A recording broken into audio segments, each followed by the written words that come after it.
بسم اللہ الرحمن الرحیم۔ السلام علیکم ورحمۃ اللہ وبرکاتہ۔ محی انفو چینل کی طرف سے آج میں اپنے دوستوں کو رسول اللہ صلی اللہ علیہ وآلہ وسلم کا ایک بہت ہی پیارا فرمان بتاؤں گا۔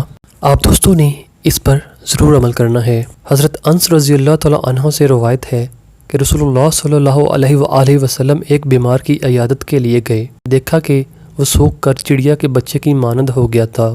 رسول اللہ صلی اللہ علیہ وآلہ وسلم نے اس سے دریافت کیا کہ تم کوئی دعا مانگتے رہے ہو؟ اس نے کہا جی ہاں، میں یہ دعا مانگتا رہا ہوں کہ اے اللہ تو مجھے آخرت میں جو عذاب دینا چاہتا ہے وہ ابھی دنیا میں ہی دے دے۔ تو رسول اللہ صلی اللہ علیہ وآلہ وسلم نے فرمایا سبحان اللہ، تو اس کی طاقت نہیں رکھتا، تو نے یہ دعا کیوں نہ مانگی؟ ربنا آتنا فی الدنیا حسنۃ وفی الآخرۃ حسنۃ وقنا عذاب النار۔ پھر آپ صلی اللہ علیہ وآلہ وسلم نے اس کے لیے دعا کی اور وہ صحت یاب ہو گیا۔ آپ دوستوں نے اس ویڈیو کو آگے ضرور شیئر کرنا ہے اور میرے اس چینل کو سبسکرائب بھی کر دیجئے۔ السلام علیکم ورحمۃ اللہ وبرکاتہ۔